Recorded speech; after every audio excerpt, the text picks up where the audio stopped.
Hello Collision fans to one of the Scaroscope. I'm Fedora, and today we're going to be talking about 2012's Abraham Lincoln, Vampire Hunter. Right off the bat, the title just got me, what the hell, interested in the movie. At the time I didn't know it was actually based on a pre-existing novel, but that right away drew me straight in. The movie follows the story of young Abraham Lincoln from his early childhood all the way up to his presidency and his death at the Opera House. But spoilers! No, it's history. Look it up. But at the beginning we have young Abraham Lincoln living in the Louisiana swamps with his family, unfortunately as slaves, owned by this sadistic slave owner, who only gets worse as the movie goes on. One night, after a confrontation with the slave owner, he murders young Abraham's parents to his witness as well. And basically he dedicates the rest of his life to vengeance upon this man. It takes him a little while to get up the courage to take revenge, all the way up into him being played by Benjamin Walker in his teen years. But he finally decides to try and kill the slave owner, only to find out that he's actually a vampire.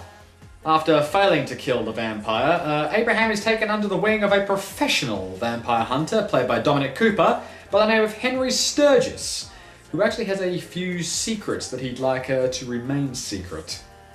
The main bulk of the story, however, revolves around a vampire by the name of Adam, who leads the majority of the vampires, predictably, in the South. Those damn Southerners, right? Now, the vampires and the South have sort of this mutual agreement. The South will provide the vampires with slaves for them to eat, and in return, they won't attack them. So it works out for both parties, for what we can presume has been like a centuries-long deal. But that arrangement goes right out the window as soon as Abe Lincoln steps into political power with his plan to abolish slavery for good, which, obviously, as history tells, starts the Civil War. Alright, let's get on to some pros now. Casting was fantastic. Ben Walker was a great Abraham Lincoln. The prosthetics that they used to make him look older were really authentic looking.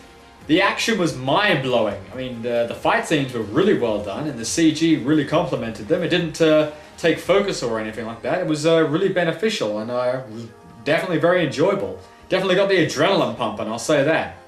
But then we have to get to the negative side, and unfortunately, there is one that really stands out for me. Pacing. The movie basically goes through the entirety of Abraham Lincoln's life, and I can understand that they had to basically jump to certain points in order to do that. But it's just so quickly done. I mean, we have him as a boy, then for like maybe 5 minutes, and then he's a teenager for 5 minutes, and then he's a man. You're not in one point of his life long enough to build any real emotional connection with him as a character, unfortunately. And that pacing continued all the way through the movie, up until the point where maybe his old age, he's president now, he's been president for a few years. I know he's sort of forgotten about the vampires at that point, weirdly enough, and the vampires equally have forgotten about him. It's only when, I know, the South start really getting into trouble that the vampires enter the fray. And by that point it's been, I know 60 years, basically, since the movie began. So, I mean, it's kind of like, the pacing is just really strange, and, I don't know, it was a real bummer for me, unfortunately. But that's just one of those things you have to forgive for a movie that's based on a novel, because obviously the novel would cover a lot more, and would be a lot better paced. So, for them to transfer a novel into a movie, you're going to have to expect cuts like that. I mean, we've seen it before in things like The Exorcist and It and things like that. So, although it's irritating, it's just something you have to expect.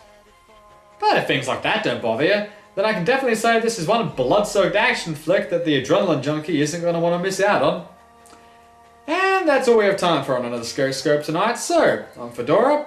Check out my channel at Splatterhat1, or some of the other fantastic channels at Collision. And we'll see you next time.